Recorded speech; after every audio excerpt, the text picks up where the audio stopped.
अम्बेडकर ने कहा था कि हमें 21वीं सदी में इस देश का हुक्मरान बनना है। मैं एक से एक बाहुबली नेता आपको गिना सकता हूं जो समाज की लड़ाई लड़ रहे हैं। इस देश में देश की सबसे बड़ी कद्दावर नेता आदरणीय माननीय बहन कुमारी मायावती है। कद्दावर नेता या नहीं है बताओ। लेकिन आज हमारे नेताओं की वजह से हमारा समाज बट रहा है।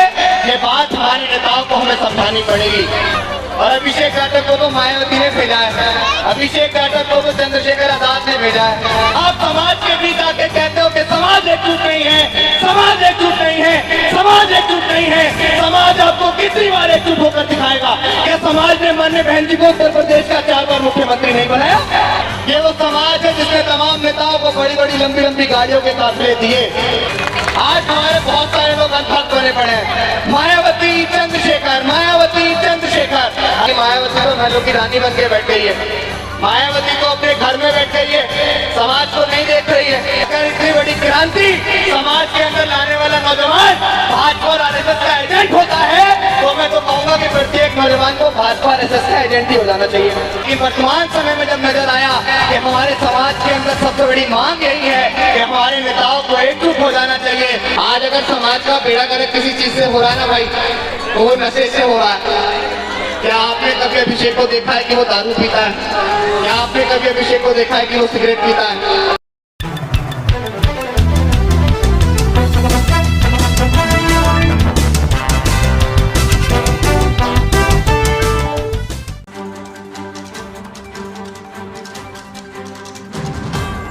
कि हमारा मार्च चल रहा था छतारी के अंदर और उनका फोन आया तो हम आए। सबसे पहले बहुजन समाज में जन्मे सभी संतों गुरुओं महापुरुषों को नमन करते हुए तथागत बुद्ध, संत कबीर, गुरु नानक देव, बिरसा मुंडा पाखंडवाद के धुर विरोधी रहे पेरियार, ईवी, रामा स्वामी नायकर, इस देश में शिक्षा की अलग जगाने वाले राष्ट्रपिता ज्योतिबा फूले, मां सावित्रीबाई फूले, उनके इस संघर्ष में उनका साथ देने वाली मां फातिमा शेख, हमें इस देश में आरक्षण के जनक छत्रपति शाहू जी महाराज, हमें आपको मान सम्मान स्वाभिमान की जिंदगी देने वाले भारत के संविधान निर्माता, करोड़ों शोषित वंचित पीड़ितों के मुक्तिदाता हमारे रहबर डॉक्टर बाबा साहेब अम्बेडकर और इस देश में जातियों में बटे समाज को, टुकड़ों में बटे हुए समाज को एक माला में पिरोकर कश्मीर से लेकर कन्याकुमारी तक साइकिल यात्रा करने वाले 21वीं सदी के सबसे बड़े महानायक हमारे रहबर मान्यवर कांशीराम साहब के चरणों में नमन करते हुए अपनी बात को शुरू करूंगा। साथियों, सोचने से नहीं मिलते हैं तमन्नाओं के शहर। जैसा कि आप सभी को पता होगा, कितने लोग जानते हैं कि जो पहले दिन से हमारी यात्रा को वॉच कर रहे हैं? हाथ उठा के बताओ।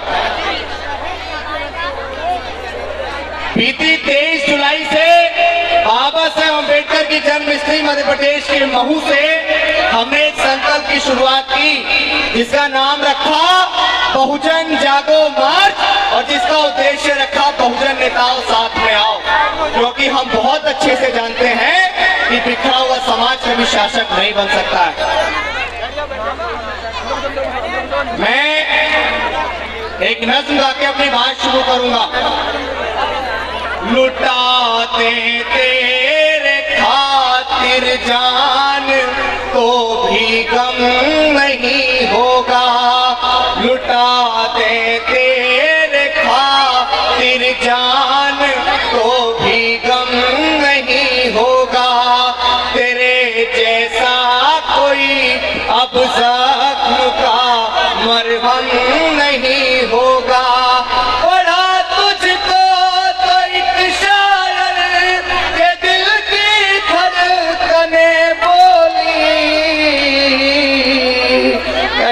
सदियों तलक अब दूसरा अम्बेडकर नहीं होगा, कई सदियों तलक अब कांशीराम सा नहीं होगा। मैं आपसे खासकर नौजवानों से, हमेशा आपने मेरे अग्रेशन को देखा है, सोशल मीडिया के माध्यम से बाबा साहब अम्बेडकर की वीडियोस को उनके ऊपर शायरियां मैं करता हूं, आपने देखा है। लेकिन वर्तमान समय में जो सबसे ज्यादा जरूरी है वो क्या है? बाबा साहब अम्बेडकर ने कहा था कि हमें 21वीं सदी में इस देश का हुक्मरान बनना है। बाबा साहब अम्बेडकर अपनी 4 संतानों को कुर्बान करके चले गए। मान्यवर कांशीराम साहब ने बाबा साहब अम्बेडकर के फर्स्ट हुए कारवा को दोबारा जीवित किया और दोबारा जीवित करते हुए उन्होंने कश्मीर से लेकर कन्याकुमारी तक साइकिल यात्रा की। उन्होंने घर छोड़ दिया, परिवार छोड़ दिया, न किसी के दुख में गए, न किसी के सुख में गए, न कभी शादी की, और उन्होंने इस समाज को अपना परिवार मानते हुए सामाजिक परिवर्तन की मुहिम को जिंदा किया। लेकिन आज मेरा सवाल है उन तमाम नेताओं से, क्योंकि सवाल किसी को तो करना पड़ेगा। जिस सदी में डॉक्टर अम्बेडकर ने कहा कि हमें इस देश का हुक्मरान बनना है, जिस सदी में मान्यवर कांशीराम साहब ने इतना बड़ा त्याग कर दिया, उस सदी में हम इस देश की सत्ता से इतने दूर क्यों है? ये सवाल करने वाला कौन होगा? आज इस देश में हमारे नेता, मैं एक से एक बाहुबली नेता आपको गिना सकता हूं जो समाज की लड़ाई लड़ रहे हैं। इस देश में देश की सबसे बड़ी कद्दावर नेता आदरणीय माननीय बहन कुमारी मायावती है। कद्दावर नेता या नहीं है? बताओ, है कद्दावर नेता या नहीं है?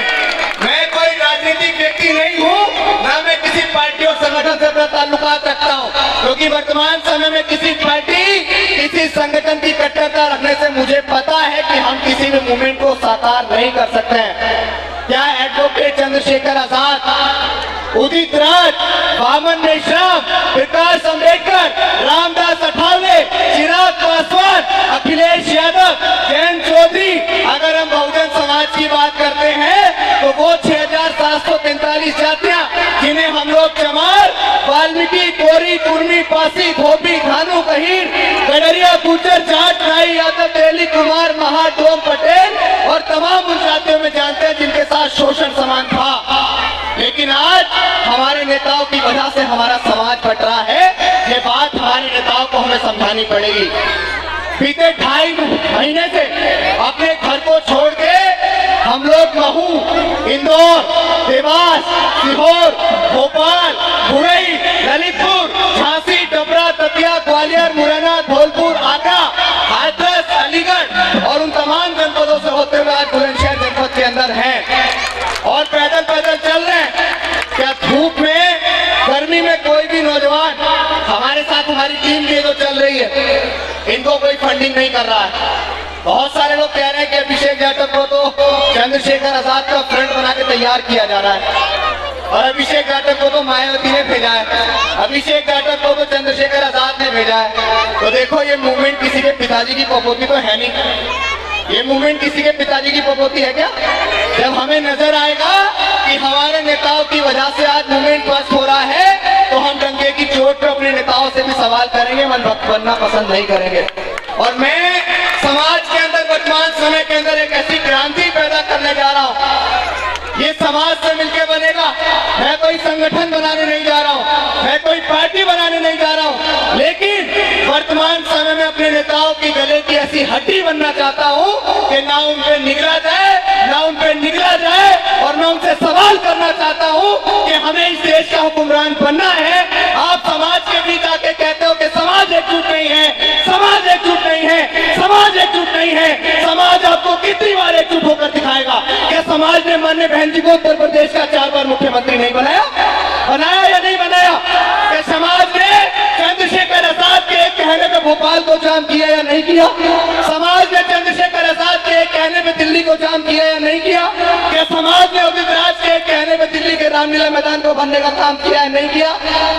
तो अब समाज आपसे हाथ जोड़ के निवेदन कर रहा है कि आने वाला 2024 का लोकसभा इलेक्शन हमारी आजादी का मात्र 7 से 8 महीने का एक समय बचा है। दुश्मन फूले, शाहू, पेरियार, ललाई अम्बेडकर और मान्यवर कांशीराम साहब की पूरी मूवमेंट को खाने को तैयार बैठा है। आपकी रूह कब कांपेगी? आपका जिस्म कब कांपेगा? आप अपने घर के सुख चैन को छोड़कर इस समाज की तरफ कब देखेंगे? ये वो समाज है जिसने आपको फर्श से अर्श पे पहुंचाया।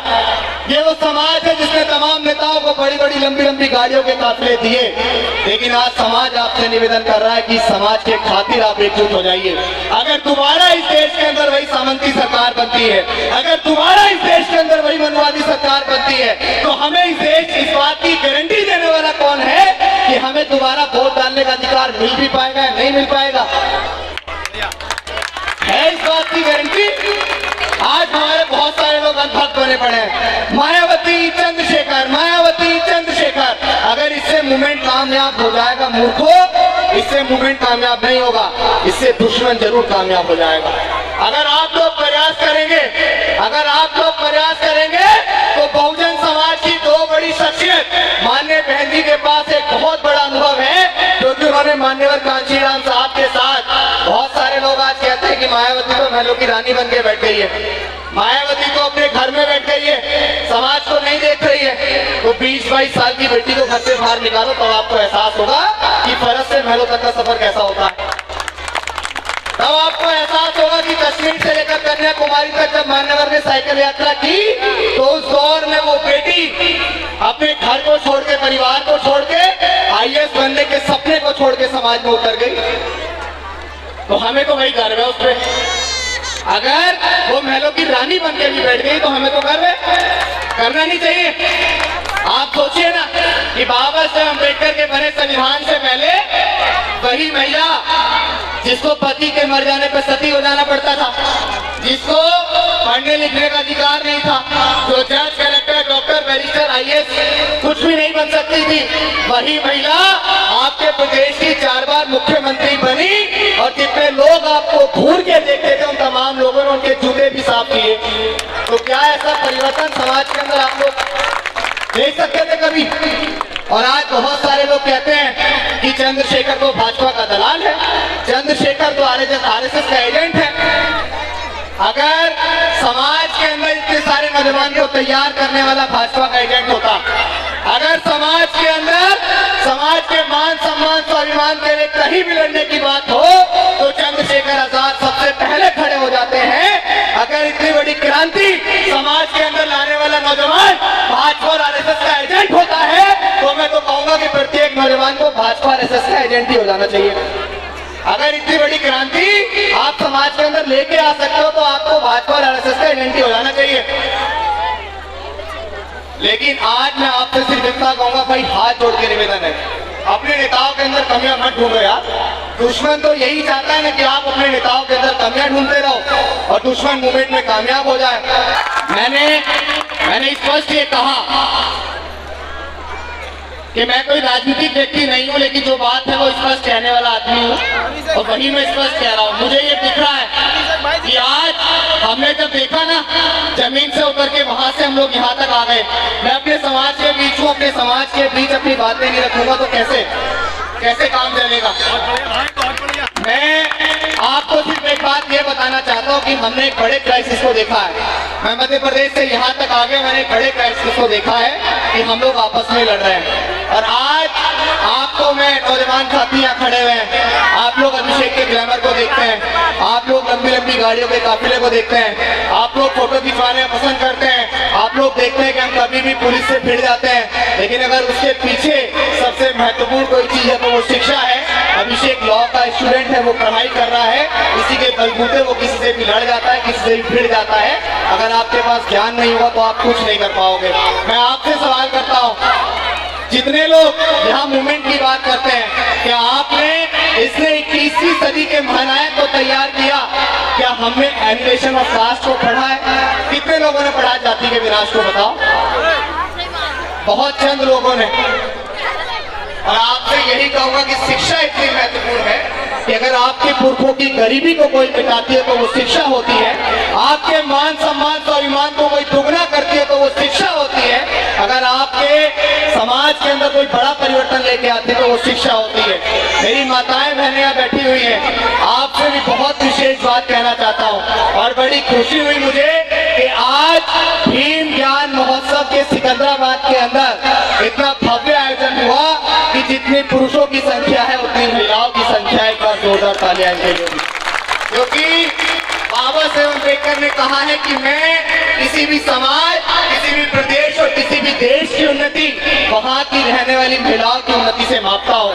जिस दिन ये महिलाएं शिक्षित हो जाएंगी, जिस दिन ये महिलाएं डॉक्टर अम्बेडकर के मिशन को समझ जाएंगी, उस दिन घर घर में ये मिशन बहुत आगे बढ़ जाएगा।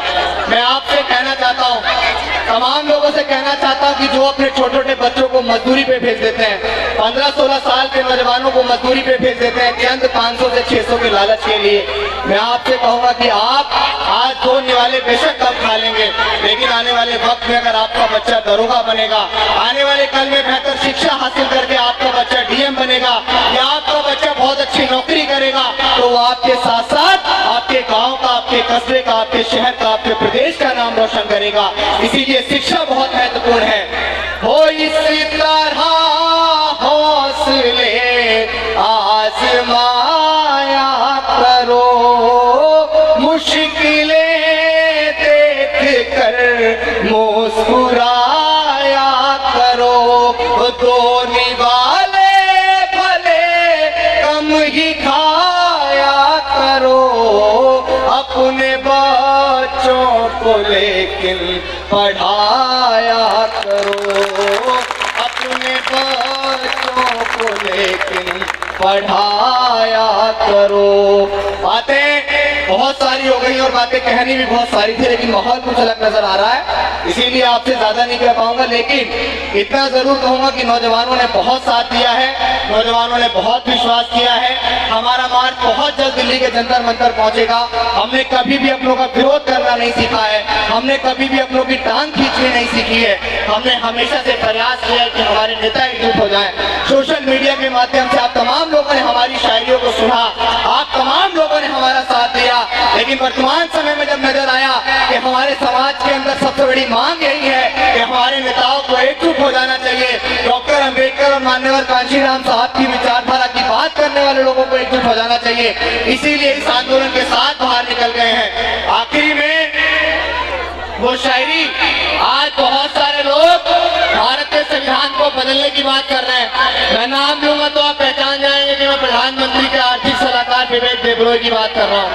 वो कह रहा है कि भारत के संविधान को बदलना चाहिए, तो मेरा उनसे कहना है कि इस देश में गृह युद्ध जैसी स्थिति पैदा मत करो, क्योंकि अगर भारत का संविधान खत्म होगा तो या तो मार देंगे या मर जाएंगे। इस बात का मुगालता अपने दिमाग से निकाल देना, क्योंकि अगर भारत का संविधान सुरक्षित है तो हम सुरक्षित हैं। इसके लिए एक शायरी आपको सुना देता हूँ, इसके बाद अपनी बात को खत्म करूंगा। जय भीम। कि हम अम्बेडकरवादी हैं बेटा, कि हम अम्बेडकरवादी हैं बेटा, जिस दिन औकात पे आ गए ना तो तुम्हारी सारी गर्मी झाड़ देंगे। और बाबा साहेब को गाली मत देना दोबारा, कि संविधान को बदलने की बात मत करना दोबारा, वरना हम भी कानून भूल गए ना तो जितनी तुम्हारी लंबाई उससे दुगना जमीन में गाड़ देंगे। अगर हम लोग तथागत खुद को मानते हैं तो हम लोग भगत सिंह को भी मानते हैं, हम लोग उधम सिंह को भी मानते हैं, इस बात को याद रखना।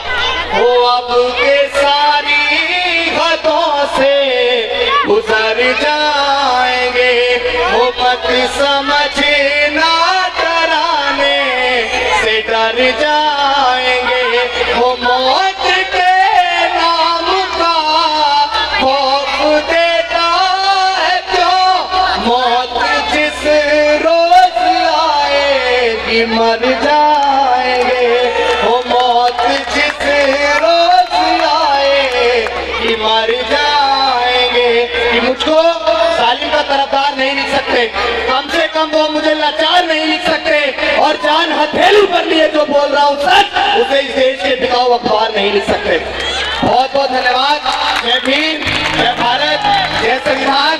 मेरे मुखार बिंदु से अगर किसी को कोई बात गलत लग गई हो तो मैं माफी नहीं मांगता हूँ, क्योंकि मैं सच्चा हूँ और सच्चा आदमी हमेशा कड़वा होता है। शांति से सुनना, 2 मिनट की कहूंगा बस, उसके बाद अपनी बात खत्म करके चला जाऊंगा। आज शांत रहो पहले। आज अगर समाज का बेड़ा गर्क किसी चीज से हो रहा है ना भाई, तो वो नशे से हो रहा है। क्या आपने कभी अभिषेक को देखा है कि वो दारू पीता है? क्या आपने कभी अभिषेक को देखा है कि वो सिगरेट पीता है, या वो गुटखा खाता है, या वो हुक्का पीता है? ये चंद दिन के शौक आपकी आने वाली पीढ़ियों को बहुत पीछे लेके जा रहे हैं यार। ये चंद दिन के शौक आपको गर्क में ले जा रहे हैं, आपके भविष्य को गर्क में ले जा रहे हैं। अगर आप भाई इसको साउंड को बंद कर लो ना एक मिनट भाई, अगर आप डॉक्टर अंबेडकर की मूवमेंट को साकार करना चाहते हैं, आपकी वजह से तो घर से बाहर निकल गया होना यार, आपकी वजह से तो समाज के बीच पहुंच गया होना। अगर आप नौजवान भी कुछ नहीं करेंगे, ये जमाना तो वैसे ही आपको अनपढ़, जाहिल और गवार और गुलाम देखना चाहता है। अगर आप भी अपने बारे में नहीं सोचेंगे तो 7 समुंदर पार से आपकी लड़ाई को लड़ने कोई नहीं आएगा। आज के दिन 14 अक्टूबर 1956 को बाबा साहब अम्बेडकर ने कैसे धर्म को अपनाया था, जिस धर्म को अपनाने के बाद सम्राट अशोक ने कलिंग युग के बाद तलवार छोड़ दी थी। तो मेरा आपसे भी निवेदन है कि जब तक जितने लोग यहाँ हाथ में कलावे बांध के बैठे हुए हैं और जय भीम का नारा लगाते तो आप झूठे अम्बेडकरवादी हैं, क्योंकि कभी भी मनवादी व्यवस्था के साथ अम्बेडकरवाद नहीं चल सकता है। इसीलिए आपसे कहूंगा कि आप पाखंडवाद को छोड़िए, मनुवाद को छोड़िए। डॉक्टर अंबेडकर और तथागत बुद्ध का धम्म बहुत अच्छा है, ये मिशन बहुत अच्छा है, इसको आगे बढ़ाइए। नशे से दूर रहिए, शिक्षा की ओर बढ़िए। हम मिलकर बहुत बेहतर और बहुत बेहतर मूवमेंट चलाएंगे। सफेद बाल वालों ने काले बाल वालों पे विश्वास नहीं किया, इसीलिए मूवमेंट इतना पीछे है। लेकिन आज काले बाल वाले विश्वास दिलाते हैं कि हम इस मूवमेंट को बहुत आगे लेके जाएंगे। धन्यवाद।